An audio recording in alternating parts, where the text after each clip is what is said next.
A boneca maldita.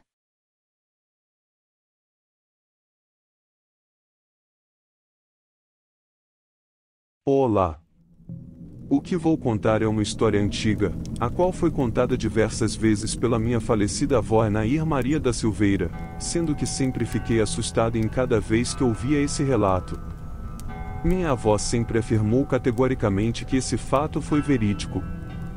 Minha avó Anair morava na cidade de Óleo, estado de São Paulo, onde eu também nasci, sendo que lá ela tinha uma amiga e sua família que moravam perto de sua casa.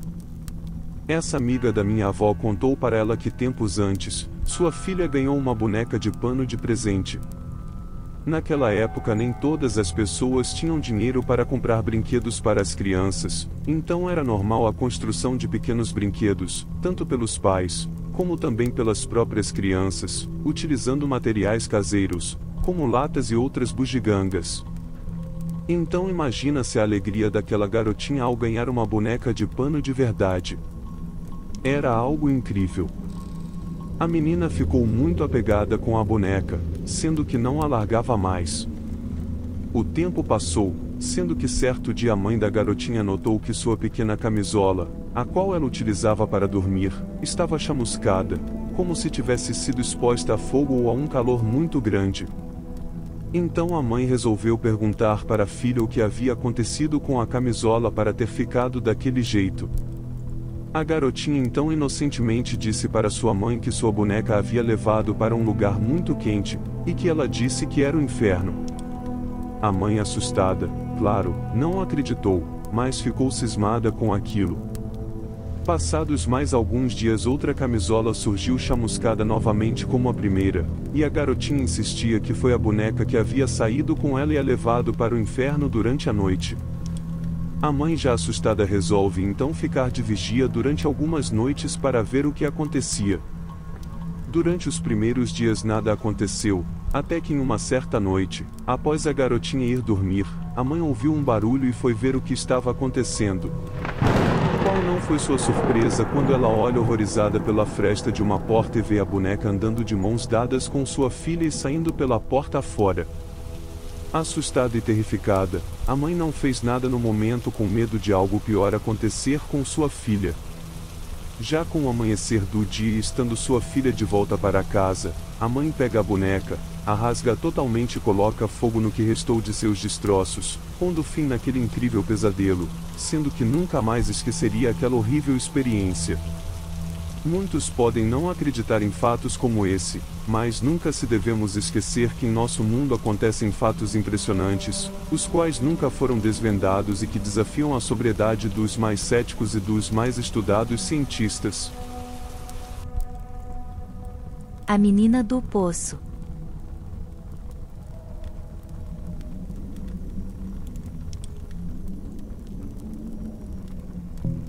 O relato a seguir é sobre um desses assustadores acontecimentos.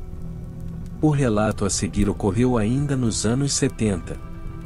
Meus avós moravam em uma casa de aluguel bem no centro da cidade de São Roque, interior de São Paulo, casa que deu lugar hoje em dia a um estacionamento. Depois de muito economizar, conseguiram comprar sua casa própria num bairro vizinho ao centro. O ex-dono da casa vendeu por um valor bem abaixo do normal, mas deixou sob responsabilidade do meu avô a reforma geral do imóvel. Alguns dias antes da reforma, minha avó começou a sonhar com uma menina de mais ou menos 7 anos, com um vestidinho branco e com cabelos bem pretos. Ela não dizia nada, apenas ficava encarando minha avó, que no sonho, já estava morando na nova casa. Quando a reforma começou, os sonhos com essa menina se intensificaram e se tornaram mais assustadores. Na última semana da reforma, segundo os pedreiros disseram ao meu avô, aconteceu de tudo naquela casa. Ferramentas sumiram, pedras foram atiradas continuamente sobre o telhado, canos estouraram e o pior, descobriram no quintal um poço aterrado e cimentado por cima, e no cimento estava cravada uma cruz de madeira. Aquilo parecia um túmulo e assustou a todos que trabalhavam lá. À tarde, quando meu avô chegou para conferir os resultados finais da reforma, os pedreiros disseram a ele o ocorrido, mas ele não deu muita importância ao caso. Somente foi até o quintal e com uma marreta destruiu o cimentado sobre o poço, desfez a velha cruz de madeira e se foi. Finalmente, depois de quase um mês de reforma, no sábado puderam se mudar. Minha avó estava muito cansada, pois passou a noite toda tendo pesadelos com aquela menina, diferente dos sonhos iniciais. Naquela última noite a garota estava agressiva, corria pela casa e parecia irritada. À tarde, meu avô saiu para comprar algumas coisas que faltavam para casa, enquanto minha avó ficou na cozinha terminando de ajeitar as panelas e pratos. Enquanto fazia isso, notou alguém passando pelo vidro da cozinha no corredor do lado de fora. Como o vidro estava fechado e o vidro era canelado, ela só pôde ver uma sombra baixa indo em direção ao quintal. Minha avó imediatamente largou o que estava fazendo e foi até lá ver quem era. Ao abrir a porta da cozinha e andar na direção para onde foi a sombra, ela se depara frente a frente com a menina do sonho, do mesmo jeito, com aquele vestido branco e cabelos bem pretos, porém agora com um aspecto semi-transparente e incrivelmente seus pés não tocavam o chão, ficavam a alguns centímetros do solo. Aquela imagem paralisou minha avó no mesmo lugar, ela só conseguia respirar. Realmente se tratava de algo que ele temia desde os tempos de infância, era um fantasma. Depois de um tempo que minha avó não sabe precisar, o espectro sumiu. Somente nesse momento foi que ela conseguiu se mover e sair correndo para a frente da casa onde ficou esperando meu avô chegar. Quando ele chegou, ouviu em silêncio tudo o que ela falou, e para surpresa dela, ele comentou que tinha encontrado o ex-dono da casa na loja de matérias de construção, e falou sobre o que os pedreiros tinham presenciado na última semana de reforma, sendo que o ex-dono disse que realmente aquele lugar era interessante. Foi realmente esse termo que ele usou, interessante. Ele disse que antes dele se mudar para aquela casa, a filha mais nova do casal que lá morava, estava brincando com seu irmão no quintal e caiu no poço. O garoto saiu para chamar os pais, que procuraram o corpo da garota por dias e dias, mas, surpreendentemente, não encontraram nada. Para onde ela teria ido? Aquilo era um poço, não um rio. Nem era tão fundo assim. Mais nada. Procuraram por um mês e desistiram, acabaram por sepultá-la ali mesmo. Isso explicaria o aterro, o cimento e a cruz que haviam lá e que meu avô destruiu. Imediatamente foram até o quintal e refizeram tudo o que lá estava. Minha avó xingava o pobre do meu avô por haver destruído o suposto túmulo enquanto ele mexia o cimento e cruzava duas partes de madeira para refazer a cruz. Minha avó rezou um terço sobre aquele lugar e depois disso, nada mais aconteceu. Meu avô faleceu em 1998 e até quando minha avó morava lá, quando a visitava, confesso que não me atrevia a ir até o quintal, principalmente à noite sozinho. O caronista da Segunda Guerra.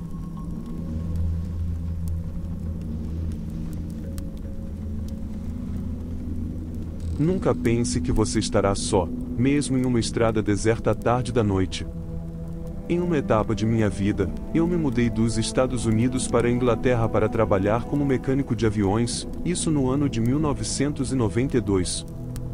Sempre me disseram que a Inglaterra é o país mais mal-assombrado do planeta, então não se surpreenda se você ver alguma coisa estranha se viajar para lá. Me contaram todas as histórias locais e ouvi atentamente, algumas eram bem improváveis e algumas foram bastante interessantes. Eu tive que alugar uma casa fora da base de aviação que eu trabalhava, porque não havia casas para empregados dentro da área da base. O local mais próximo que pude encontrar foi no povoado de Marte. Esta vila fica de cerca de 35 quilômetros ao norte da base e está na outra extremidade dos pântanos. Os charcos são pântanos drenados que são usados pelos agricultores ingleses para plantar beterraba e batata. A terra é plana e vazia em todas as direções, mas tem partes de sebes e de floresta para proteger a terra de erosões provocadas pelo vento. Esta área está sempre coberta por um nevoeiro pesado durante a noite, e não é um lugar bom para um carro quebrar, pois além do nevoeiro, o qual deixa o local com um ar macabro, também ali é bem isolado, quase não havendo ninguém por perto. Eu sempre dei um suspiro de alívio após passar pelos charcos. Durante o meu retorno à noite, eu dei carona para os moradores dos charcos que eu encontrava pelo caminho, porque há uma tradição na vila, dito a mim pelo meu vizinho inglês, que esta é a única maneira de muitos fazendeiros que retornam do trabalho em seus campos de chegar em casa, e também para alguns trabalhadores de fábricas de ir para o trabalho, algo que eu nunca iria fazer nos Estados Unidos. Eu fiz bons amigos na Inglaterra fazendo este pequeno favor e eles ainda me escrevem até hoje. Em uma certa noite eu estava voltando do trabalho por volta das 2 horas da madrugada, e quando eu estava a meio caminho de casa, passando através dos pântanos, a neblina estava mais pesada que o normal e eu dirigia com a visão reduzida da estrada, sendo que o campo visual deveria ser de mais ou menos uns 300 metros, e além dessa distância não era possível ver mais nada. Eu tinha acabado de sair de uma parte do nevoeiro, quando notei um homem parado à beira da estrada. Ele estava vestido com um macacão cinza azulado e parecia estar usando um capacete de soldador. Sob o seu braço parecia haver um lençol rasgado branco acinzentado que ele vinha arrastando atrás de si. Eu dirigi devagar, mas ele não deu indicações de que eu estava lá, sendo que ele olhava para mim como se estivesse perdido. Eu estava pensando comigo mesmo, que isso era estranho, era tarde da noite, e se eu deveria parar e pegá-lo? Eu, pelo menos, não gostaria de ser pego de surpresa no pântano durante a noite, e seria ótimo ter alguém para me dar uma carona, se fosse o caso. Então eu parei e esperei. Eu vi ele começar a se aproximar do carro pela janela traseira esquerda. Eu tinha um carro britânico na época, um Austin Mini. Estendi a mão para destravar a porta do passageiro para deixá-lo entrar. De repente os faróis ficaram fracos e o carro morreu. Examinei o veículo procurando algo que poderia estar errado. De repente, do nada, os faróis se acenderam novamente e o carro voltou a funcionar normalmente. Então olhei para trás para ver se o homem estaria mais perto do carro, mas ele havia desaparecido. Então eu disse a mim mesmo: o que está acontecendo? Onde ele foi? Por impulso então eu fiz uma idiotice, tirei uma lanterna do porta-luvas e saí do carro. Olhei em volta pensando que ele poderia ter caído em uma vala e precisava de ajuda. Eu procurei por cerca de 2 minutos e não consegui encontrar ninguém. Imediatamente meus cabelos na parte de trás do meu pescoço começaram a subir e eu fiquei em estado de choque de tanto medo. Voltei para o carro pensando que eu precisava sair daquele lugar imediatamente. Então dei partida e segui rapidamente para casa, mas assustado com tudo aquilo.